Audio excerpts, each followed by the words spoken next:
Alhamdulillah hamdan katsiran tayyiban mubarakan fihi mil'us samawati wa mil'ul ard wa mil'u ma bainahuma wa mil'u ma syi'ta min syai'in ba'd. Allahumma salli ala sayyidina Muhammad al-fatih lima ukhliq wal khatim lima sabaq wal nasiril haqq bil haqq wa ala alihi wa haqq qadrihi wa miqdarihil azim. Qala rabbi shrah li sadri wa yassir li amri wahlul 'uqdatam min lisani yafqahu qawli. Qala subhanaka la 'ilma lana illa ma 'allamtana innaka antal alimul hakim. Amma ba'd. Fassalamualaikum warahmatullahi wabarakatuh. Tuan-tuan hadirin hadirat yang dirahmati Allah, marilah kita sama-sama menyatakan kesyukuran kita kepada Allah Subhanahu wa taala dengan sama-sama beristighfar, bertakbir dan bertahlil kepada Allah Subhanahu wa taala. Mudah-mudahan dengan ungkapan dan ucapan yang kita katakan, mudahan ianya menjadi salah satu syafaat apabila kita bertemu dengan Allah Subhanahu wa taala kelak nanti. Astaghfirullahal azim allazi la ilaha illa huwal hayyul qayyum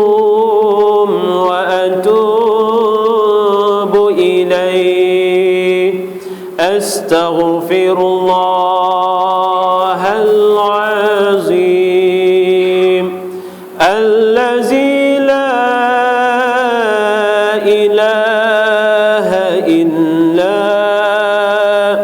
huwal hayyul qayyum wa atubu ilaih. Astaghfirullahal الذي لا إله إلا هو الحي القيوم وأتوب إليه. سبحان الله والحمد لله ولا إله إلا الله. Subhanallah walhamdulillah wa la ilaha illallah. Subhanallah walhamdulillah wa la ilaha illallah. La ilaha illallah, la ilaha illallah, la ilaha illallah, Muhammadur Rasulullah. La ilaha illallah, la ilaha illallah, la ilaha illallah, Muhammadur Rasulullah.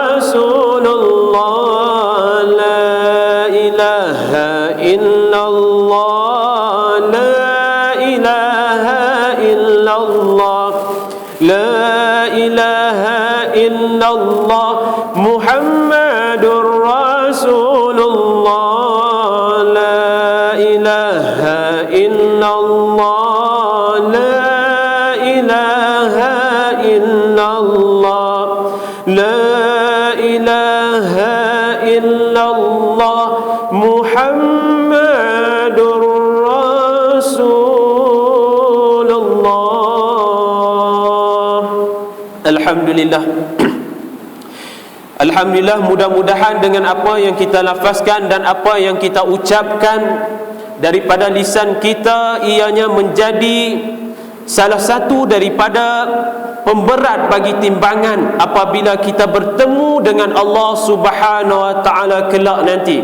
Tuan-tuan hadirin dan hadirat yang dirahmati Allah, marilah kita sama-sama bersyukur kepada Allah Subhanahu wa taala kerana kita adalah hamba Dia yang dipilih untuk duduk bersama-sama pada malam ni untuk mendengar sikit sebanyak hadis-hadis yang mana Nabi Muhammad sallallahu alaihi wasallam bagi pesanan kepada kita.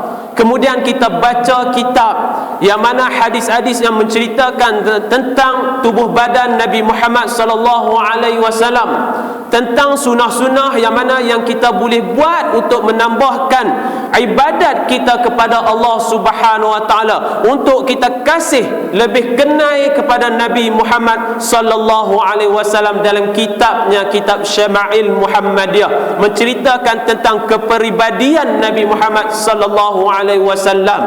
Dalam hadis yang dinakalkan oleh Al-Imam Hujjatul Islam Imamul Ghazali dalam kitabnya Ihya Ulumuddin, dia menyatakan bahawa dia ambil hadis ini, dia nakalkan daripada Abu Hurairah radhiyallahu anhu, yang mana menyatakan tentang kelebihan orang yang menuntut ilmu ni. Kita selalu duk bagi tahu dah bahawasanya orang yang menuntut ilmu ini adalah mereka-mereka yang telah dipilih oleh Allah Subhanahu wa taala. Kan? Bagaimana Allah Subhanahu wa taala telah berfirman, hal yastawiyal ladzina ya'lamuna wal ladzina la ya'lamun. Allah Subhanahu wa taala sebut dalam ayat Al-Quran, adakah sama antara orang-orang yang berilmu dengan orang-orang yang tidak berilmu? Kita selalu duk sebut ayat ni dengan mengharapkan bahawasanya orang-orang yang duduk dekat luar yang tidak bersama dengan kita, dia terdetik lahir daripada dalam hati sanubari dia untuk datang bersama-sama dalam mempelajari tentang ilmu Allah Subhanahu wa taala ni. Allah Subhanahu wa taala sebut, adakah sama orang yang berilmu? Kan kita dah bagi tahu dah selalu, sebelum ni pun kita dah biasa dah tanya bahawasanya Allah Subhanahu wa taala kalau dia letak satu-satu benda tu di depan itu, maka benda tu memberi mudarat ataupun memberi kebaikan yang lebih besar daripada yang berada di belakang dia. Kan kita selalu dah duk tanya, kalau hari ni kita mai tanya lagi dekat sini, kalau duk jawab kata tidur itu dengan mata, maka mereka ini adalah di kalangan orang yang panggil apa? Orang Arab panggil al-mankuku wal hayuni. Orang Melayu kita panggil mangkuk hayun. Kan? Dengan sebab apa? Dengan sebab kita duk mai banyak kali dah duk bagi tahu. Kalau masih lagi jawapan yang sama, makna kata dia mai dia tak dengar, ataupun dia mai dia tidur lena terus. Tuan-tuan hadirin dan hadirat yang dirahmati Allah, hari ni hadirat ada tak? Ke hadirin saja? Kan? Tak tahu no? Ada ke? Tak apa. Hadirin dan hadirat, mudah-mudahan yang dengar, kan, duk dengar pasang telinga dekat rumah ni pun, mudah-mudahan mereka juga mendapat sedikit sebanyak istifadah daripada apa yang kita pelajari pada malam ni. Tuan-tuan hadirin dan hadirat yang dirahmati Allah, kita tengok hadis yang Abu Hurairah kata apa? Kalimatun minal khairi yasma'uhal mu'minun fayu'allimuha wa ya'limu biha khairul lahu min ibadatin sanatin. Apa dia? Maksud dia yang cukup cantik, kan? Hadis daripada Nabi Muhammad sallallahu alaihi wasallam. Imam Al-Ghazali dia ambil, dia bubuh dalam tajuk tentang kelebihan-kelebihan orang yang mencari ilmu ni, orang-orang yang berilmu. Dia ambil, dia bubuh dalam tajuk dalam kitab dia Ihya Ulumuddin. Nabi Muhammad sallallahu alaihi wasallam sebut apa?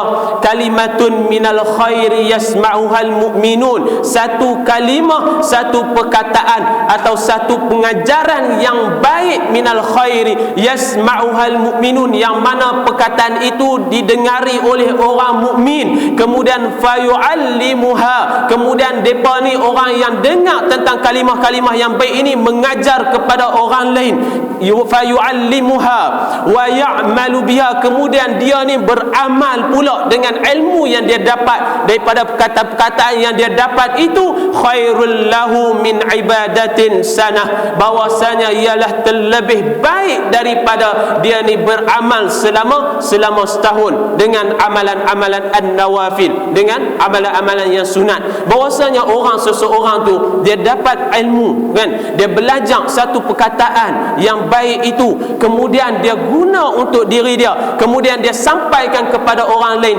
lebih baik daripada dia beribadat selama setahun. Dengan sebab apa? Dengan sebab seseorang yang berilmu tu dia lebih mengetahui tentang salah ataupun apakah yang membatalkan rukun syarat yang lengkap dia buat sesuatu ibadat tu, maka ibadat dia tu akan diterima oleh Allah Subhanahu Wa Taala, berbanding dengan orang yang jahil berbuat ibadat tetapi dia tidak mengetahui dengan apa-apa yang membatalkan, apakah syarat, apakah rukun bagi satu-satu ibadat yang dia telah lakukan. Iaitu yang kita kata orang yang mengaji ini adalah lebih baik daripada orang 1000 orang, daripada abid, orang yang sentiasa beribadat kepada Allah Subhanahu Wa Taala. Hari ini alhamdulillah Allah Subhanahu Wa Taala pilih kita untuk duduk sama-sama dalam majlis ni. Kemudian kita tengok daripada salah satu hadis yang mana yang cukup cantik hadis ni, kan, berperihal tentang hati kita, kan. Selalu duk dengar daripada tuan-tuan guru kita, ustaz-ustaz kita, selalu dia kata kalau nak buat satu-satu perkara tu kita tengok, kita tanya pada hati. Dengan sebab apa? Rupa-rupanya ada hadis yang suruh kita kalau nak belik ataupun nak tengok sesuatu tu sama ada buruk atau baik itu, tanya dulu hati. Atau peribahasa orang Melayu kita kata, tepuk dada tanya iman, kan. Kalau kata tepuk dada tanya selera, memang berselera lah, kan. Nak makan sedap-sedap ni, tepuk dada tanya iman. Betul dengan peribahasa orang Melayu kita. Hari ini kita tengok, kan, satu hadis yang mana yang menceritakan tentang hati ni. Baik, kita tengok daripada Anin Nawas bin Sam'an radhiyallahu anhu anin Nabiy sallallahu alaihi wasallam qala al-birru husnul khuluqi wal ithmu ma haka fi nafsika wa karihta an yattali'a alaihi an-nasu. Hadis yang pertama ni telah diriwayatkan oleh al-Imam Muslim, kan. Dan hadis yang kedua, wa an Wabidah bin Ma'bad radhiyallahu anhu qala ataitu Rasulullah sallallahu alaihi wasallam faqala ji'ta tas'alu 'anil birri qultu na'am qala istafti qalbak al-birru matma'annat ilayhi an-nafsu wa atma'anna ilayhi qalbu wal ithmu ma haka fi nafsi wa taraddada fi sadri wa in aftaka an-nasu wa aftauka. Hadisun hasanun ruwainahu fil musnadail imamain Ahmad ibn al-Hanbal wa Darimi bi isnad hasanun. Kita tengok satu persatu terjemahan bagi hadis ni. Tuan-tuan hadirin dan hadirat yang dirahmati Allah, kita tengok daripada Nawas bin Sam'an radhiyallahu anhu, daripada Rasulullah sallallahu alaihi wasallam qala al-birru husnul khuluqi wal ithmu ma haka fi nafsika wa karihta an yattali'a alaihi an-nasu.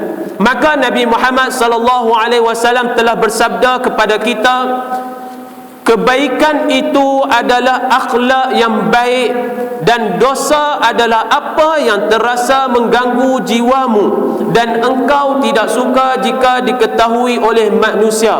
Ni hadis yang pertama, bahwasanya yang nak kata dekat sini al-birru, iaitu kebaikan ini adalah semua perbuatan yang mana perbuatan yang baik ataupun perbuatan yang ma'ruf, yang mana yang duduk ataupun seseorang tu telah memperbuatkan dengan perbuatan itu dikira sebagai al-birru. Tak kiralah apa-apa perbuatan yang mana Nabi Muhammad sallallahu alaihi wasallam suruh kita buat, suruh kita teladani, suruh kita buat contoh dia, maka benda-benda itu adalah benda yang baik. Dalam hadis lain Nabi Muhammad sallallahu alaihi wasallam sebut abshirus salam wa tut'imut ta'am wa qiyamul lail wan nasu yanam. Nabi Muhammad sallallahu alaihi wasallam hajak kita dengan benda-benda yang boleh membuat kita ni kebaikan, kan, kebaikan kebijakan yang mudah sikit untuk kita buat, kita pelajari, kita praktik agar kita ni ditambahkan iman kita kepada Allah Subhanahu wa taala dan diberikan dengan ganjaran-ganjaran oleh Allah Subhanahu wa taala. Nabi Muhammad sallallahu alaihi wasallam sebut apa? Absyirus salam, bagi salam, benda yang mudah untuk dipraktikkan. Jumpa orang mana-mana, siapa-siapa pun bagi salam, kan? Jumpa kawan-kawan, assalamualaikum, sebut elok-elok, biar betul kena makraj elok-elok, assalamualaikum, dengan lam alif tu dua harakat mad asli disukunkan, jadi baca dengan mad asli, assalamualaikum, bagi salam. Cara dia Nabi ajak kepada kita. Tapi orang Malaysia kita macam mana, kan? Hari ni Assalamualaikum, betul tak, kan? Kadang-kadang kita sendiri pun kadang-kadang terjadi juga dengan sebab bi'ah suasana Malaysia kita hari ni. Jumpa orang Assalamualaikum, Assalamualaikum ya. Assalamualaikum tu tak mau sebenarnya. Tak dapat pahala sikit abuk pun. Duk bagi Assalamualaikum, kan? Sampai orang Arab, ada seorang member tu yang dia mai daripada UAE, kan? Dia mai daripada Mesir, kemudian dia sambung master dia dekat UAE. Duduk sekali, dulu mengaji sekali dekat universiti yang sama, dekat Azhar sekali, kemudian dia mai sambung kat Malaysia kita, kan? Dia tahu kata bela Azhar untuk dapat MA itu adalah satu benda yang cukup payah. Ada sampai sahabat-sahabat kita 10 tahun pun nak habiskan silibus dengan sebab apa? Dengan sebab satu saja mata pelajaran. Kalau dia gagal, maka dia kena ambil balik semua. Itu style silibus bagi MA dekat Azhar. Itu ramailah yang tak sanggup nak sambung MA dekat Azhar. Kalau yang ada tu alhamdulillah cukup hebat, kan? Ada kawan ni dia memang nak juga MA sampai berapa puluh tahun dah, 10 tahun lebih dah ke atas, tapi tak dapat sampai hari ni lagi. Tak tahulah, wallahu alam dah dapat ke tak, kan? Kita dah balik, dia pun duk ambil lagi master, cukup payah. Jadi yang sahabat Arab ni, budak Arab sungguh lah, bukan Arab buat main-main ni, dah Arab sungguh, kan? Jadi dia ambil, dia kata dia nak sambung dekat UAE, tak apa, tak ada masalah, kan? Pergi sambung dekat UAE. Jadi kalau dia jumpa kita, dia ni suka perli. Dulu kita duk perli dia tak faham, kan? Tengok perangai teruk sikit, kita kata apa pun kat dia, tak apalah, dia tak faham. Cuma dalam perkataan kadang-kadang tu dia rasa benda macam tak elok, dia marah balik lah. Tapi kita kata apalah, kaang hang mangkuk ke, hang hayun ke, tak ada masalah. Dia tak kata apa balik lah, dengan sebab dia tak tahu. Tapi lah ni jangan sebut apa pun, semua dia tahu. Tapi nak kata hari ni dia pula duk perli kita, kan? Jumpa saja Assalamualaikum, dia jumpa kita, panggil Assalamualaikum, apa pasal pula, kan? Dia kata ni salam orang Malaysia, kan? Assalamualaikum, Assalamualaikum, salam orang Malaysia. Kalau Arab, Assalamualaikum. Sampai macam tu, kan? Duk perli dengan kita. Dengan sebab apa? Bi'ah kita, suasana dekat Malaysia ni macam tu. Tapi hari ni kalau dah dengar, insya-Allah kita sendiri pun, diri ana sendiri pun, kita akan cuba berubah. Jumpa orang bagi salam elok-elok, mudah-mudahan kita bagi salam kat dia, dia jawab balik. Yang tu adalah benda yang lebih baik yang telah diajar oleh Nabi Muhammad sallallahu alaihi wasallam. Kalau kita tengok Nabi Muhammad sallallahu alaihi wasallam, sampai sahabat-sahabat tak ada ruang pun langsung. Depa ni nak bagi salam mula-mula kepada Nabi Muhammad. Depa duk cari saja, sehingga kan Sayyidina Ali biasa sekali sorok, kan? Sorok belakang pokok, tiang pokok ni, nak bagi salam dekat Nabi. Tapi Nabi ni cukup hebat, jadi dia boleh tahu benda-benda yang depan. Tak ada nak bagi salam, keluar buat terkejut, nak bagi assalam, baru Nabi dah jawab, Nabi dah bagi salam dulu, Assalamualaikum warahmatullahi wabarakatuh. Yang tu kehebatan yang Nabi ajak dekat kita, untuk kita boleh praktikkan dekat kita dengan dalam suasana hari ni. Bagi salam dekat sahabat-sahabat. Kemudian Nabi sebut wa tut'imut ta'am, bagi makan. Kalau kita ada lebih-lebih, kan, lebihan duit, kadang-kadang gaji dapat lebih sikit, kan, duit tak ada lampu kek pun, bagilah jamu orang makan, kan. Ada sikit-sikit, kalau cukup untuk rumah saja tak payahlah, yang tu simpanlah. Sehari duk buat rajin, duk bagi ni, anak-anak nak makan apa, takkan nak jamu pasiak, kan. Tapi kalau ada lebih-lebih sikit, kita cuba bagi, dan kita akan rasa sendiri bahawasanya kita keluar kadang-kadang RM30, Allah SWT gandakan dengan lebih banyak lagi. Benda ni kadang-kadang kita rasa sendiri, dan anak sendiri pun memang duk rasa benda tu. Apa yang kita keluarkan, Allah SWT akan gandakan kepada kita. Hari ni kita rasa, aku hari ni ada banyak ni saja, tapi kita tengok kawan kita nak makan, dalam hati kita kita terdetik untuk nak belanja, kita belanja dulu, insya-Allah Allah akan gantikan yang dengan yang lebih baik. Yang tu yang memang duk jadi tiap-tiap hari kat kita, dan kita rasa, kita yakin bahawasanya yang tu adalah cara-caranya Allah Subhanahu taala nak gantikan dengan rezeki yang lebih kepada kita. Kemudian yang ketiga Nabi sebut apa? Wa qiyamul lail, bangun malam, wan nas yanam, dalam keadaan manusia yang lain tidur, bangun malam. Kan? Kita cuba praktik dengan diri kita, bangun malam, tak payah banyak pun. Tuan-tuan hadirin hadirat yang dirahmati Allah, bangun semayang 2 rakaat. Sebab apa? Sebab Nabi Muhammad SAW dia sebut 2 rakaat pada waktu malam tu, sedangkan manusia ni sedang tidur, lebih baik daripada seluruh isi antara bumi dan juga langit. Antara bumi dan juga langit terlebih baik daripada lebih baik 2 sembahyang rakaat, 2 rakaat yang kita sembahyang pada waktu malam itu lebih baik daripada antara bumi dan juga langit. Kan? 2 rakaat bukan banyak pun. Sebelum daripada kita nak sembahyang subuh tu, bangun sat, bersih-bersihkan diri. Sama ada nak mandi, kalau nak mandi dulu elok, nak jumpa dengan Allah Subhanahu Wa Taala. Kalau sejuk sikit, tak apalah, ambil ayat sembahyang elok-elok, kemudian sembahyang 2 rakaat. Kalau elok lebih sikit, pasal ada tenaga sikit lebih, sambung lagi 1 witir, cukup dah. Buat dengan sebab apa? Dengan sebab sikit pun tu Nabi Muhammad SAW sebut khairun, yang terlebih baik itu adalah mandalla wa qalla. Satu buat yang dalam keadaan kita istiqamah, buat dalam keadaan berterusan, walaupun benda itu adalah sedikit. Kita buat benda tu sikit-sikit tapi dalam keadaan yang berterusan, maka benda itu lebih baik daripada kita dok buat banyak-banyak sekaligus. Lepas tu tak buat dah. Malam ni rasa rajin sembahyang 30 rakaat, lepas tu 3 tahun berhenti tak sembahyang dah. Lebih baik kita buat sikit-sikit dalam keadaan yang berterusan. Tuan-tuan hadirin dan hadirat yang dirahmati Allah, kemudian Nabi sebut wal ismu ma haka fi nafsika, dan dosa itu adalah apa yang terasa mengganggu jiwamu. Wa karihta, dan engkau tidak suka jika diketahui oleh manusia. Wa karihta an yattali'a alaihin nasu, dan kamu ni rasa benci apabila orang lain tahu. Itu adalah dosa.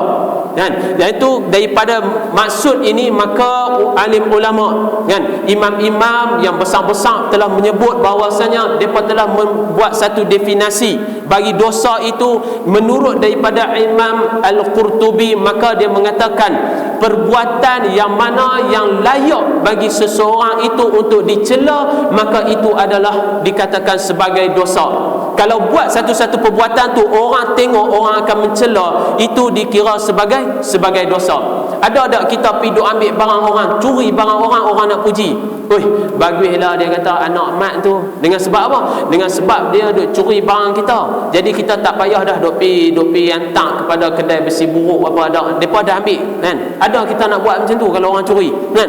Nanti misi lagi duk kutuk lagi kau atas lagi, kan? Lagi banyak lagi duk kutuk punya lagi ada orang buat macam tu, kan?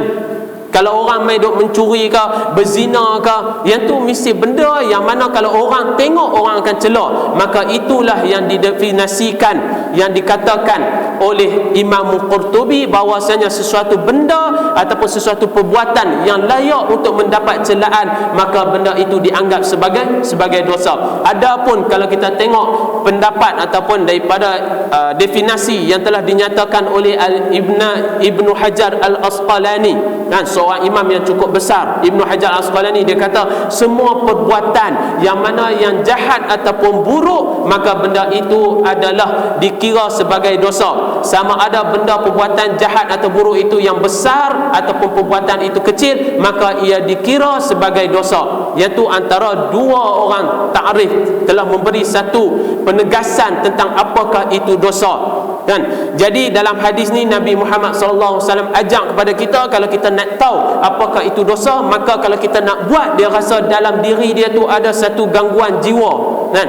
Kalau kita nak buat sesuatu benda tu, kita rasa ada benda ni adalah satu kesalahan, maka benda itu dianggap sebagai dosa. Kita tengok yang hadis yang kedua daripada wa an Wabidatan Ma'bad radhiyallahu anhu qala. Hadis yang lebih kurang sama dari sudut makna dia, cuma dari sudut matan dia berlainan, kan? Kita tengok Jadi dia kata apa? Daripada Wabisah bin Ma'bad radhiyallahu anhu, lalu dia berkata, aku mendatangi ataupun saya mendatangi Rasulullah sallallahu alaihi wasallam. Ataitu Rasulullah sallallahu alaihi wasallam. Aku datang kepada Nabi Muhammad sallallahu alaihi wasallam, faqala, lalu dia pun berkata, Nabi Muhammad sallallahu alaihi wasallam ni Allah Subhanahu wa taala bagi kelebihan dekat dia. Kadang-kadang sahabat mai dia dah tahu dah apa yang sahabat nak daripada dia. Sebelum ni pun kita dah baca banyak dalam kitab Syama'il Muhammadiyah, antara mujizat yang Allah Subhanahu wa taala bagi kepada nabi kita, kan? Mana kata kalau seorang sahabat mai, kadang-kadang dia dah tahu dah apa yang hasrat daripada sahabat ni. Jadi ni dalam cerita ni Wabidah datang kepada Nabi Muhammad sallallahu alaihi wasallam, tak ada nak kata apa lagi. Jadi Nabi cakap dekat dia dah, jita tas'alu anil birri. Adakah dia kata, Nabi Muhammad pun bersabda, adalahkah engkau ni datang untuk menanyakan sesuatu tentang kebaikan? Dan dia mai tu dalam keadaan memang dia nak tanya dah, tapi Nabi Muhammad sallallahu alaihi wasallam awal lagi, kan, dah bagi tahu, tanya siap-siap dah. Dia pun terkejut, macam mana Nabi Muhammad lebih tahu daripada aku, kan? Nabi Muhammad tanya, hang mai ni nak tanya aku tentang kebaikan ke, kan? Jadi kalau kita tengok banyak hadis bahwasanya sahabat-sahabat Nabi Muhammad sallallahu alaihi wasallam ni, depa ni lebih suka datang menuntut kebaikan-kebaikan, tanya kepada Nabi Muhammad, apakah amalan-amalan yang boleh buat kami ni boleh buat untuk kami lebih rapat kepada Allah Subhanahu wa taala. Banyak hadis-hadis yang cerita macam tu. Bagaimana yang sahabat datang jumpa dengan Sayyidatina Aisyah, dengan depa tahu bahawa Sayyidatina Aisyah ni cukup rapat dengan Nabi Muhammad sallallahu alaihi wasallam. Depa mai tanya kepada Sayyidatina Aisyah, apakah amalan yang boleh menaikkan darjat kami, kan, boleh duduk dengan Nabi Muhammad sallallahu alaihi wasallam ni, boleh sama dengan Nabi Muhammad sallallahu alaihi wasallam. Sehingga seorang depa bagi tahu kepada Sayyidatina Aisyah, aku ni kalau boleh aku nak puasa, aku tak mau buka setahun, kan, bagi tahu dekat Sayyidatina Aisyah, kalau boleh aku nak puasa, aku tak mau buka sampai setahun. Yang kedua kata, aku ni nak bangun malam, nak sembahyang tiap-tiap malam, aku tak mau tidur untuk aku beribadat kepada Allah Subhanahu wa taala. Yang ketiga pula, seorang pemuda ni dia kata apa lagi, aku kalau boleh aku tak mau menikah dengan sebab aku nak beribadat kepada Allah Subhanahu wa taala. Dalam pada masa yang sama, depa tak tahu bahawasanya Nabi Muhammad sallallahu alaihi wasallam ada duduk bersama dengan Sayyidatina Aisyah. Dia dengar perbualan depa, lalu dia keluar, dia tanya, apakah kamu ni kata benda-benda yang aku dengar ni betul ke? Apa kata ada seorang kata nak puasa tak mau buka, nak sembahyang sampai tak mau tidur, nak tak mau kahwin dengan sebab nak beribadat kepada Allah Subhanahu wa taala. Jadi Nabi kata apa? Kamu tak tahukah bahawa aku ni juga manusia, kan? Aku ni makan, walaupun aku ni berpuasa, tetapi aku juga berbuka. Nabi Muhammad sallallahu alaihi wasallam sebut dekat depa, aku ni sembahyang malam, tetapi aku juga tidur, dan aku juga berkahwin walaupun aku ini beribadat kepada Allah Subhanahu wa taala. Ni jenis-jenis sahabat. Depa mai, depa nak benda kalau boleh depa ni nak rapat sungguh dengan Allah Subhanahu wa taala. Tapi hari ni kita terbalik, kan? Kadang-kadang ustaz-ustaz tu panggil daripada jauh-jauh mai, sanggup mai untuk curahkan ilmu depa, kan? Dengan sebab depa rasa kalau kita tak curahkan ilmu kepada masyarakat kita akan rugi dengan ilmu yang kita ada. Bagaimana kita nak tanam saham kita? Kadang-kadang sanggup mai, macam mana tak apalah, mai daripada dekat saja. Tadi mai daripada Mabuk, rumah ayah, kan? Kadang-kadang ustaz yang daripada Taib Azamuddin kadang-kadang mai sampai sini, kita tahu daripada Baling, kan? Ustaz-ustaz lain yang jauh-jauh kadang-kadang mai ke sini untuk nak bagi satu penerangan, satu ilmu kepada orang-orang sini, kan? Untuk sama-sama lebih rapat buat ibadat kepada Allah Subhanahu wa taala. Tapi ada juga hak jenis-jenis tak mau dengar ni. Sini tak tahulah, kan? Sini alhamdulillah bukan jenis yang kita kenal lah. Tempat-tempat lain tu ada yang jenis jenis tak apalah, kami ni nanti mati kubur sendiri-sendiri, kan? Tak mau buat ibadat. Orang sanggup mai jauh-jauh nak ajak mereka, tak apa, tak mau mai, tak mau dengar. Dengan sebab tak lagi duk dengar ustaz duk beletiang, mereka kata, kan? Kami tak apa, kubur sendiri-sendiri. Kubur sendiri-sendiri apa? Memanglah betul kubur sendiri-sendiri, Nanti yang puan mati, yang puan boleh kah pakai kain kapan sendiri? Kalau jenis tu tak ada masalah. Mandi sendiri, pakai kain kapan sendiri, esok masuk dalam kubur sendiri. Yang tu tak apalah. Kita tak marah, kan? Tak kacau kat orang. Hak ni hak jenis memang kau mana-mana pun satgi mai cari orang masjid, mai cari orang surau, mai cari kalau ada mati suruh tahlil kat mak pak depa, mula mai cari nak baik dengan orang-orang surau. Tu yang cukup kita geram. Orang macam ni kan, mau duk buka mulut depa luai-luai sumbat tu apa? Biji durian tu. Sumbat bubuh biar penuh lah mulut tu. Ni sebut durian sebab musim durian kan. Tuan-tuan hadirin dan hadirat yang dirahmati Allah, ada dekat masyarakat kita hari ni kan. Kalau boleh, yang mana yang dengar tu kita minta mudah-mudahan depa memenuhi majlis-majlis ilmu yang mana yang kita buat dekat sini untuk hidupkan surau kita ni agar sama-sama dapat mengimarahkan surau sebagaimana Nabi Muhammad sallallahu alaihi wasallam buat pada satu masa dahulu. Jadi sahabat ni mai dekat Nabi pun tanya, "Jita tas'alu 'anil birri?" Maka Wabidah pun kata, "Qultu na'am ya wahai Rasulullah." Qala istafti qalbak. Maka Nabi Muhammad sallallahu alaihi wasallam pun kata, mintalah pendapat daripada hatimu. Istafti qalbak. Al-birru matma'annat ilaihi nafsu wa tma'anna ilaihi qalbu wal ismu ma haka fi nafsi wa taraddana fi sadri wa in aftaka an-nasu wa aftauka. Maka Nabi Muhammad sallallahu alaihi wasallam pun bersabda, mintalah pendapat dari hatimu. Kebaikan adalah apa yang jiwa dan hati tenang kerananya, dan dosa adalah apa yang terasa mengganggu jiwa dan menimbulkan keraguan-raguan dalam dada, meskipun orang-orang yang memberi fatwa kepadamu dan mereka membenarkannya. Nabi Muhammad sallallahu alaihi wasallam suruh kita tanya diri kita. Kalau ada sesuatu perkara tu, tanya hati kita. Dengan sebab apa? Dengan sebab hati yang baik, hati sentiasa membawa seseorang itu ke arah kebaikan. Hati ni. Tapi kalau bila masa kita dah tunggu lama sikit, mula-mula hati kata okey, buat benda ni dengan sebab benda ni baik kan. Kemudian kalau kita tunggu sikit, mula dah otak kita dia akan main satu peranan, dia akan manipulit balik benda tu. Dia kata, oi, jangan buat benda ni tak elok. Kalau ada sesuatu benda yang buruk, hati kata, oi, jangan buat benda ni, rasa ragu-ragu, tak boleh nak buat ni benda ni, kalau buat mesti berdosa. Maka otak akan fikir balik, dia akan kata, boleh buat.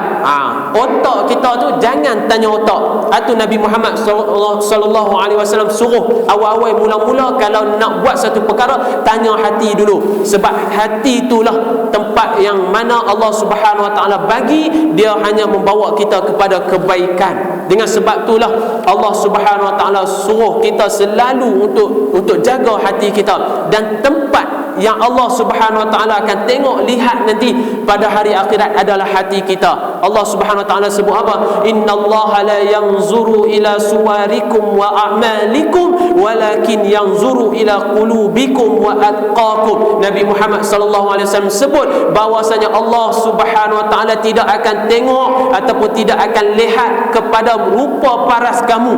Hang comel ke, hang cantik ke, muka hang segak walau bagaimanapun, tetapi Allah Subhanahu wa taala walakin yanzuru ila qulubikum. Allah Subhanahu wa taala akan tengok dalam hati kamu, wa atqakum, dan ketakwaan kamu kepada Allah Subhanahu wa taala. Yang Nabi Muhammad sallallahu alaihi wasallam sebut kepada kita, kalau nak tengok satu-satu tu, lihat daripada sudut pandangan hati yang mula-mula sekali.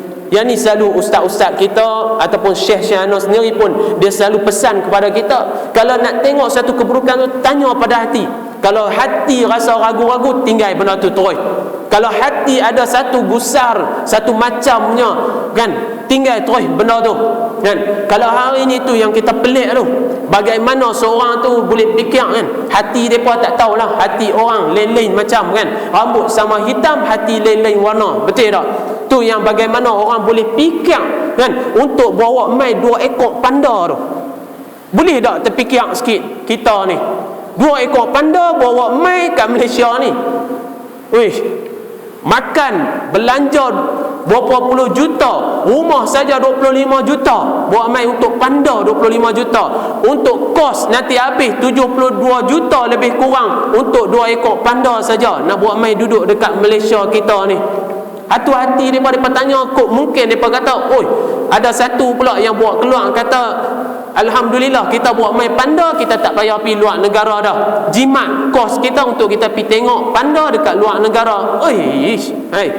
Ni nak marah ni makan apa tau? Kan? Hak jenis ni jenis ambil cicah slipper dengan apa ke? Dengan tepung ke makan. Cukup tak lut orang kata. Benda yang satu benda yang sepatutnya kita kena fikir dengan relevan. Tak payah duk buat mai panda sebab apa ni? Rumah kalau boleh buat dengan 72 juta tu, berapa ribu rumah kos murah yang kita boleh bagi kepada rakyat yang ada pada hari ni. Tapi kita sanggup buat 25 juta saja bina rumah untuk panda ni.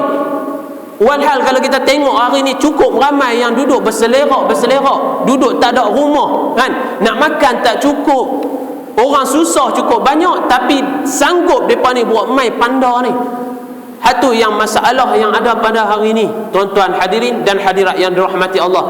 Kemudian kalau kita tengok balik, cek rupa-rupanya kan, bahwasanya akhir zaman memang macam tu dah. Tak boleh nak pergi mana dah. Memang orang ni depa lebih suka kepada al-wahnu kan.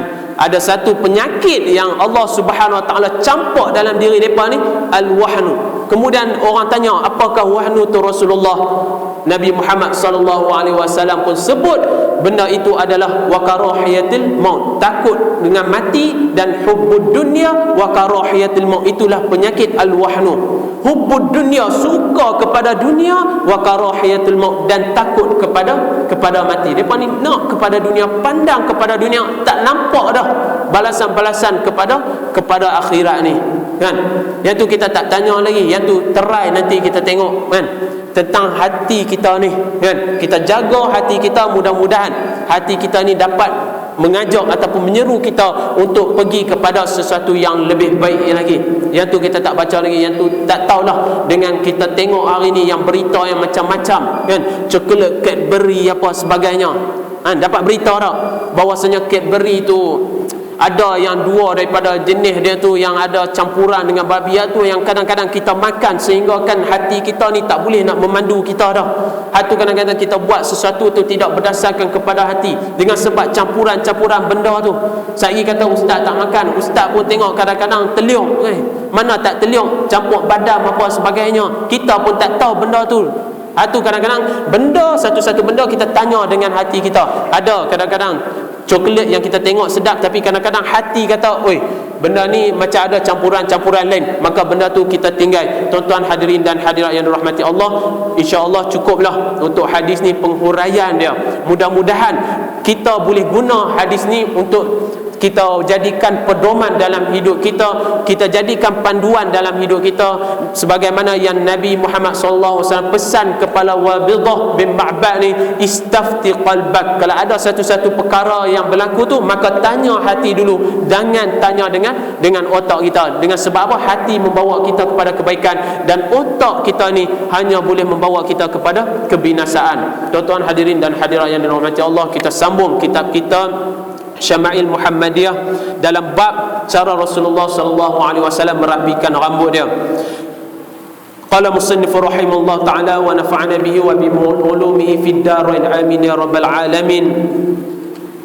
باب ما جاء في ترجل رسول الله صلى الله عليه وسلم أي هذا باب ما جاء في ترجل رسول الله صلى الله عليه وسلم. Ini pada bab, satu bab tentang menyatakan tentang cara Rasulullah sallallahu alaihi wasallam merapikan rambut dia ataupun menyikat rambut Rasulullah sallallahu alaihi wasallam. Qala hadatsana Ishaq bin Musa al-Ansari qala hadatsana Ma'an bin Isa qala hadatsana Malik bin Anas an Hisham bin Urwah an abihi an عائشة رضي الله عنها قالت كنت أرجل رأس رسول الله صلى الله عليه وسلم وأنا حائض.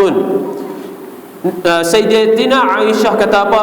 Aku pernah menyisir rambut Rasulullah sallallahu alaihi wasallam wal hal, ataupun semasa aku sedang haid. Waw tu wawul hal, wal hal, aku dalam keadaan haid. Bahwasanya Sayyidatina Aisyah kata aku ni pernah sikat rambut Nabi Muhammad sallallahu alaihi wasallam dalam keadaan aku ni sedang haid. Kan? Dengan sebab apa hadis-hadis ni dikutip oleh ulama-ulama, dikutip oleh para muhaddis kepada kita hari ni? Dengan sebab apa? Al-Imam Tirmizi ambil kutip bubuh dalam buku dia ni, dia bukukan kepada kita dengan sebab kalau kita cek balik, oh rupa-rupanya orang dulu, orang Yahudi ni, mereka ni cukup anti dengan perempuan. Bukan orang kita, orang Islam ni. Islam datang, Nabi Muhammad SAW datang kepada kita, dia menaikkan martabat orang-orang perempuan ni.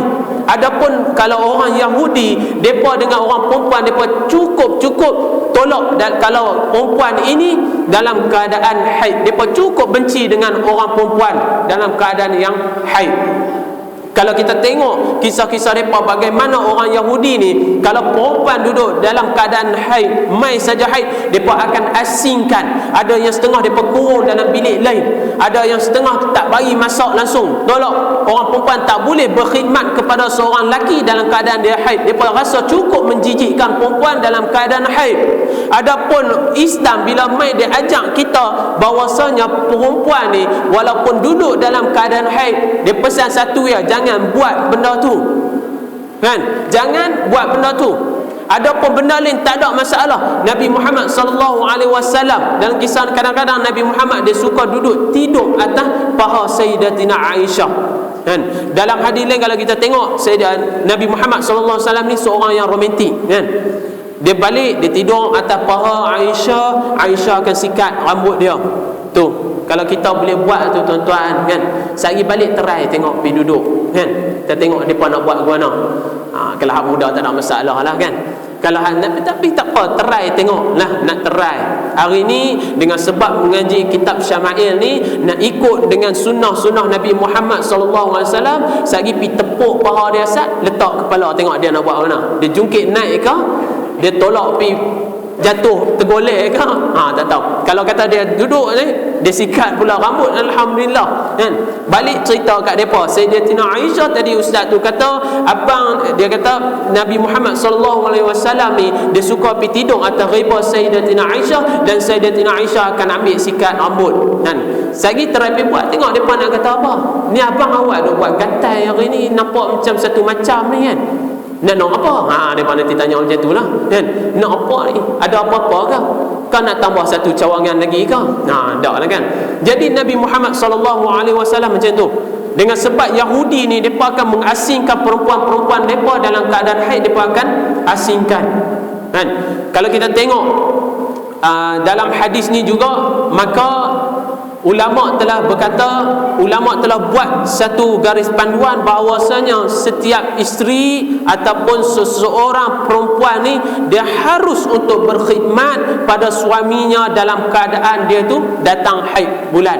Tak ada masalah. Dan di Malaysia kita insya-Allah tak ada masalah. Yang ni berlaku pada zaman jahiliah dulu, kan? Zaman kegelapan sebelum daripada Nabi Muhammad sallallahu alaihi wasallam mai. Dan orang-orang Yahudi sampai hari ni pun wallahu alam, dan depa dulu lagi depa dah tak mau dah. Depa tengok kalau perempuan yang mahid ni mesti perempuan yang apa orang panggil menjijikkan, kan?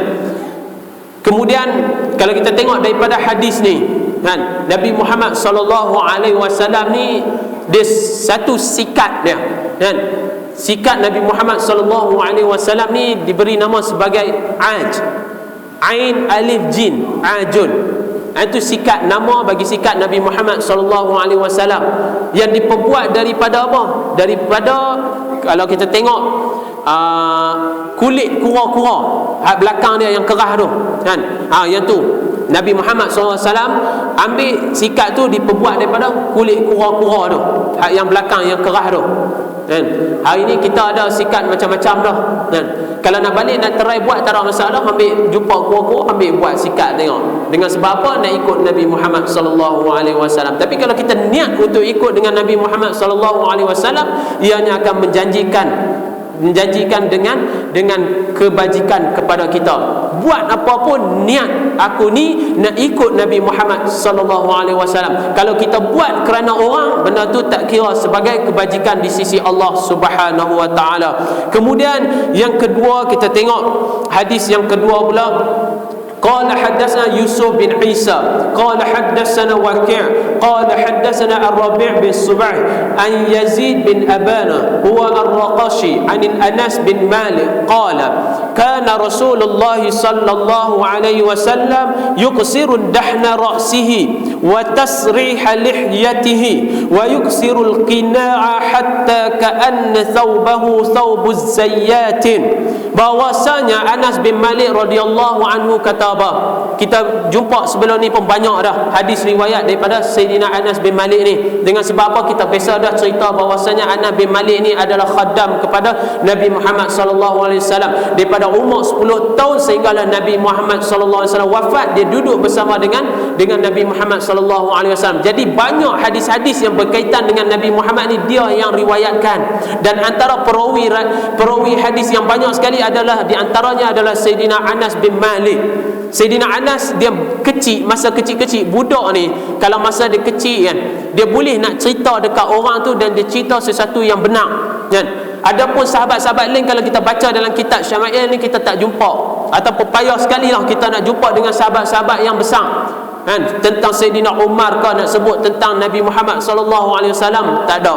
Kalau kita nak tengok Sayyidina Abu Bakar pun tak ada. Dengan sebab apa? Dengan sebab orang yang depa ni, yang peringkat yang tua ataupun besar sikit pada Nabi Muhammad sallallahu alaihi wasallam ni, depa tak boleh nak bayangkan betapa Nabi Muhammad sallallahu alaihi wasallam ini dilahirkan dalam keadaan yang cukup special, sehingga kan ada yang di kalangan sahabat ni nak menatap wajah Nabi Muhammad pun depa rasa tak layak. Depa nak tengok betul-betul berdepan dengan keizahan, kemegahan yang Allah Subhanahu wa taala anugerah kepada Nabi Muhammad ni. Depa jadi satu benda, depa tak boleh nak tatap lama wajah Nabi Muhammad. Dengan sebab tu tak ada hadis-hadis ataupun orang boleh kata tak ada yang datang daripada sahabat-sahabat yang rapat dengan Nabi Muhammad sallallahu alaihi wasallam. Yang ada daripada Sayyidina Anas, Sayyidina Aisyah, yang mana yang waktu tu depa masa kecil lagi. Masa Sayyidina Ali semua ada kan. Depa dalam keadaan depa kecil, jadi depa boleh keluarkan hadis ni. Jadi Imam Tirmizi ambil kutip dengan supaya kalau kita baca hadis-hadis ni, kita boleh rasa lebih sayang, kita boleh rasa lebih akrab, lebih rapat dengan Nabi Muhammad sallallahu alaihi wasallam. Kita baca sambil kita bayangkan bahwasanya Nabi Muhammad sallallahu alaihi wasallam hidup dengan kita, dan kita cuba sedaya upaya kita nak ikut dengan apa yang Nabi Muhammad sallallahu alaihi wasallam ajak kepada kita kan. Cara Nabi berjalan, sebelum ni kita dah cakap cara Nabi pakai celok, kita dah ajak cara Nabi pakai celak. Asal tak ada lagi kot tempat ni, tak lagi kan, tak jumpa lagi tempat lain kan. Banyak sunnah-sunnah yang mana yang boleh kita buat untuk kita mendapat ganjaran pahala daripada Allah Subhanahu wa taala. Jadi Sayyidina Anas ni dia kata apa? Bahwasanya Rasulullah sallallahu alaihi wasallam ni selalu memakai minyak yang banyak di rambutnya. Nabi Muhammad sallallahu alaihi wasallam selalu bubuh rambut dia ni sampai minyak zaitun. Dia selalu pakai dekat kepala dia, sehingga kan dia pakai dekat kepala dia tu banyak, kemudian merapikan janggutnya dan memakai kain penutup kepala. Tu Nabi Muhammad sallallahu alaihi wasallam. Bawah daripada dia punya, orang panggil apa, ta'iyah, ataupun orang bahasa Arab panggil ta'iyah ni, apa tu, kepiah ni. Sebelum daripada dia pakai kepiah ni, dia nak lilit serban, dia pakai satu pelapik lagi kain kan, satu pelapik. Dengan sebab apa? Dengan sebab dia bubuh rambut dia tu banyak dengan minyak. Hari ni kalau kita tengok, kadang-kadang ada sikit-sikit sebilangan kan, hak mana yang depa ni duk kata nak ikut sangat sunnah Nabi Muhammad sallallahu alaihi wasallam ni, tapi depa ambil dengan cara depa tak mengaji. Depa ikut, depa kata rambut Nabi ni boleh panjang, depa taruh rambut panjang. Depa kata janggut Nabi Muhammad sallallahu alaihi wasallam ni panjang, maka depa taruh cukup panjang kan. Sampai kalau kita tengok tak ada satu kekemasan dekat rupa depa. Nabi Muhammad sallallahu alaihi wasallam ni seorang yang kemah. Tinggal tengok Nabi Muhammad sallallahu alaihi wasallam, dia pakai minyak rambut, kemudian merapikan dia punya janggut dia ni. Tapi hari ni ada sebilangan yang kata sampai kalau belah Mesir tu depa gelar diri depa dengan puak-puak Salafi. Dia berkata haram, hukum dia kita nak cukur janggut, kan? Tak boleh cukur janggut, Nabi tak bagi, Nabi tak cukur janggut. Eloklah, kan? Biar berselera, tukar dengan singa, tak apa. Kalau kita mengaji, kita tengok bahawasanya Nabi Muhammad SAW ni cukup orang yang cukup kemah. Dia rapikan semua dia punya bulu-bulu ni, kan? Dia selalu sikat rambut, dia sikat, kan? Dia punya janggut ni dia trim elok, dia sikat elok-elok, bagi jadi elok. Ni dak sampai kembang satu macam, kadang-kadang boleh tertukar dengan hantu Kak Limah balik Kedah tu. Hantu Kak Limah mana? Balik rumah. Boleh tertukar tu depa dengan sebab tak jaga. Kadang-kadang trim misai itu juga adalah sunnah Nabi Muhammad SAW. Ni dak. Dia makan masa bila mi habis pun tak tahu, kan? Tadi nampak mi ada semangkuk, tengok-tengok habis dah. Makan masa bila tak tahu dengan apa, dengan sebab tutup dia punya dengan misai dia tu. Tak nampak mulut ni. Masa bila dia makan pun tak tahu. Kadang-kadang tu minum misai ni, dia minum susu tu, kan? Lekat setengah misai ni penuh dengan susu. Kalau kita duk tengoklah, perhati. Jadi Nabi Muhammad SAW ni, kalau kita tengok dengan hadis-hadis dia, kita tahu bahawasanya Nabi Muhammad SAW ni dia selalu kemah seseorang yang pegemah, dan juga dia selalu suruh orang umat dia ni menjadi seorang yang kemah, kan? Kita akan jumpa lagi banyak hadis yang cerita tentang kekemasan yang ada pada diri Nabi Muhammad SAW. Jadi al-qina' wa yuksirul qina'a tu adalah satu kain yang mana yang Nabi Muhammad SAW letak sebelum daripada dia pakai kepiah dia. Dia letak dengan sebab apa? Dengan sebab nak bagi suruh serap minyak tu, kan? Dengan sebab dia pakai minyak banyak, maka dia letak satu kain, tak mau bagi minyak tu dekat kepiah dia. Dan itu juga dikira sebagai sunnah. Kita pakai minyak rambut, kita niat ikut Nabi Muhammad SAW, itu adalah sunnah. Kita bubuh teriyah ni, pakai kepiah ni adalah sunnah. Pakai lilit serban, sunnah. Cuma kalau ada yang kata bukan sunnah antara pakaian ini, kan? Pakaian baju Nabi Muhammad SAW, jubah yang Nabi suka pakai, kan? Antara dia Nabi Muhammad SAW suka pakai imamah, serban. Nabi Muhammad SAW suka celak. Tapi ada setengah dia kata dak, ini adalah sunnah jibiliyah, hanyalah kepada orang Arab. Memang adat orang Arab suka pakai macam tu. Ikutlah. Kalau mereka tak mau pakai macam tu, mereka nak pakai pendapat macam tu, tak apa, pakai, tak ada masalah. Kami tak kata apa. Dengan sebab apa? Mereka kata itu adalah sunnah jibiliyah, hanya pemakaian orang-orang Arab dulu saja. Tak apa, kami tak kata apa, silakan. Tapi kalau ada yang satu golongan lagi yang mai, oi, pakai macam ni tak boleh, bid'ah, pakai macam ni masuk neraka. Itu satu golongan tu lagi, kan? Yang tak boleh, yang ni tak boleh, yang tu tak boleh. Yang mana yang boleh pun kita tak tahu, kan? Jadi Nabi Muhammad SAW biasa bersabda bahwasanya al-mar'u ma'a man uhibbu, seseorang itu akan duduk berserta dengan siapa-siapa yang dia kasihi dia di atas muka bumi Allah Subhanahu Wa Taala. Kalau hari ni seseorang tu suka kepada artis, maka lepas ni dia duduklah dengan artis. Duduk dengan artis. Duduk duduk dengan artis masa bila? Masa di hari akhirat nanti. Kalau suka duduk dengan pemain bola, duduk dengan pemain bola. Ronaldo ada depan, sebelah ni sikit ada kakak, duduk dengan depa, kan? Kalau kata yang ni, seorang ni yang minat seseorang dengan pemimpin-pemimpin yang zalim, akan duduk serta dengan pemimpin-pemimpin yang zalim. Sebab Nabi Muhammad SAW dia sebut macam tu dengan sebab apa? Dengan sebab seorang sahabat Nabi Muhammad SAW dia bernama Sauban, kan? Kita cerita sikit. Sauban ni orang yang cukup kasih dekat Nabi Muhammad SAW ni. Sahabat ni, depa ni memang Allah Subhanahu Wa Taala tak tahu bagi satu special. Depa memang cukup sayang dengan Nabi Muhammad SAW ni. Kita baca kitab ni, mudah-mudahan ada juga perasaan lahir dekat diri kita untuk kasih sayang kepada Nabi Muhammad SAW. Sauban ni dia punya kasih dia sampai dia tak boleh tidur malam. Dia duk fikir satu benda yang mana yang cukup besar. Dia rasa sampai tak boleh nak tidur malam, tak lalu nak makan sampai kurih. Dia kalau tidak besar macam kita lah. Tiba-tiba satu hari tu dia cukup kurih. Dia pergi jumpa dengan Nabi Muhammad SAW. Nabi Muhammad pun terkejut. Nabi Muhammad tanya, sebab apa aku nampak hari ni hang cukup kurih dan juga tidak bertenaga ni? Dengan sebab apa? Jadi Sauban ni kata, aku ni sebenarnya kan, aku ni memikirkan satu perkara sehingga yang satu perkara ni aku tak lalu nak makan, aku tak boleh nak tidur. Kan? Kalau kita duk fikir tentang bini lah kan, marka, kalau hak muda-muda duk fikir pasal marka dia, tak boleh tak lalu nak makan lah. Oi, pasal cinta kalau duk tengok dalam televisyen cukup mengarut kan. Kita makan, orang kata makan tak kenyang, tidur tak lena, terai letak kepala tengok tambah-tambah dalam kuliah ataupun dalam khutbah. Oi, cukup sedap tidur kan. Tak kata kat orang lah, kita pun terai tengok kalau tak khutbah duduk tengok bawah kan. Khatib baru anak Bismillahirrahmanirrahim, pi dah dengan ayat tu. Cukup sedap. Dua tempat ni yang paling sedap tidur ni. Rugi kalau tak tidur. Al-majlisul ilmi raudatun min riyadil jannah kan. Sebab Nabi sebut raudatun min riyadil jannah, taman syurga. Masa tu lah tidur kat taman, bila lagi? Betul tak? Kan? Tuan-tuan hadirin dan hadirat yang dirahmati Allah. Jadi Nabi tengok dia cukup kesian kan, dengan sebab muka dia dah cengkung satu macam dah, dia dah kurus satu macam. Nabi pun tanya sebab apa ni. Lalu dia pun kata, wahai tuanku, bukankah tuanku tahu bahawasanya kita akan mati? Tuan akan mati dan saya juga akan mati. Sauban tanya. Jadi Nabi kata apa? Kullu nafsin za'iqatul maut, semua orang kita akan mati kan. Okey, tak apa, aku tahu kita akan mati.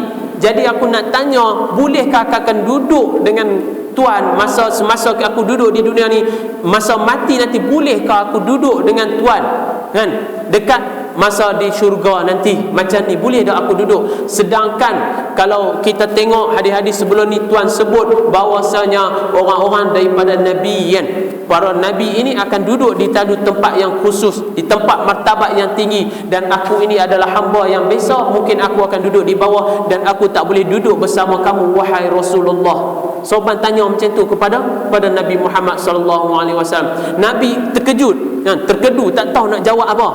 Dia pun tak ada jawapan dah.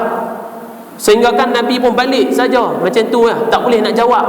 Dengan sebab apa? Dengan sebab seorang sahabat tanya macam tu, boleh tak aku duduk dengan hang masa nanti dalam keadaan kita duduk dekat syurga, boleh tak aku duduk berjumpa macam ni dengan Nabi Muhammad sallallahu alaihi wasallam? Sehinggalah Allah Subhanahu wa taala turunkan ayat walladzina an'amta alaihim minan nabiyyin was-siddiqin wasyuhada'i was-salihin wa hasuna ulaika rafiqa. Ayat ni lah diturunkan dengan sebab seorang sahabat Nabi yang bernama Sauban turun, iaitu maula Nabi Muhammad sallallahu alaihi wasallam, hamba yang dibebaskan daripada, dia seorang hamba yang telah dibebaskan oleh Nabi Muhammad sallallahu alaihi wasallam.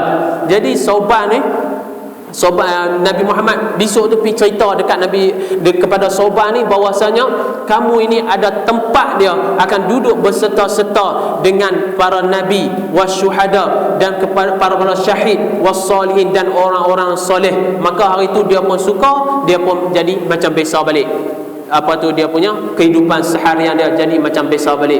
Alhamdulillah kan, dia pun dah okey, tak ada masalah. Kemudian Nabi pun kata balik hadis yang tadi kita baca, al-mar'u ma'a man uhibbu, yang itulah dengan sebabnya asbabul wurud hadis tu. Kita tengok hadis yang seterusnya, hadis yang terakhir daripada Sayyidatina Aisyah, in kana ayat yang terakhir untuk hari inilah, lepas ni banyak lagi. In kana Rasulullah sallallahu alaihi wasallam la yuhibbu tayammuna fi tuhurihi idza tatahhara wa fi tarajjulihi idza tarajjala wa fi inti'alihi idza ta'ala. Maka Sayyidatina Aisyah dia bagi tahu bahwasanya Nabi Muhammad sallallahu alaihi wasallam ini, Rasulullah sallallahu alaihi wasallam suka mendahulukan anggota yang kanan semasa bersuci, menyisir rambut dan memakai kasut. Jadi hadis ni menunjukkan bahawasanya Nabi Muhammad sallallahu alaihi wasallam kalau dia nak buat satu-satu perkara tu, dia akan bermula dari sebelah kanan dia. Apa-apa pun dalam keadaan dia nak bersuci, ambil wuduk, maka mula belah kanan. Dia nak pakai slipper, pakai daripada sebelah kanan. dia nak sikat rambut pun dia akan sikat bermula dengan dari sebelah kanan. Ini adalah sunnah Nabi Muhammad SAW. Kalau hari ini kita boleh balik lagi, kita pakai slipper belah kanan, niat ikut Nabi Muhammad SAW, itu adalah satu ganjaran yang Allah Subhanahu Wa Taala akan anugerahkan kepada kita, insya-Allah. Cukup sekadar hadis ini kita tengok, lepas ni kita akan jumpa dengan hadis yang seterusnya. Kita akan tengok siapakah Abdullah bin Mughaffal tu, kan? Dan kita tengok pendapat-pendapat ulama tentang sikat rambut Nabi Muhammad sallallahu alaihi wasallam ni. Kadang-kadang Nabi sikat dan kadang-kadang Nabi tak sikat. Dan ada pendapat-pendapat ulama bahawasanya Nabi ini walaupun dia jenis merapikan rambut dia, kadang-kadang dia guna dengan sikat, kadang-kadang guna dengan tangan, tapi Nabi bukan jenis suka sikat tiap-tiap hari. Nabi Muhammad sallallahu alaihi wasallam bukan jenis suka sikat tiap-tiap hari macam orang perempuan. Depa tengoklah, kan, duduk depan cermin setengah jam baru kita nak tahu, kan. Sebelum ni kita tak tahu. Jadi dah lepas kahwin ni dia baru nak tahu, kan. Bagi masa setengah jam dulu untuk depa, kita boleh rehat lagi setengah jam, kan. Setengah jam nak pergi mana-mana tu, rehat untuk setengah jam, bagi kat depa dulu. Wallahu subhanahu wa ta'ala a'lam. Apa yang baik itu datangnya daripada Allah Subhanahu Wa Taala, dan apa yang buruk itu datangnya daripada diri ini sendiri.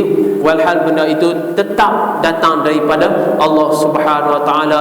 Aqulu qawli hadza wa astaghfirullah li wa lakum wa lisairil muslimina wal muslimat. Wassalamualaikum warahmatullahi wabarakatuh. Kalau ada apa-apa sebarang pertanyaan, silakan tanya. Kita akan jawab setengah jam. Satu persoalan setengah jam kalau nak tanya.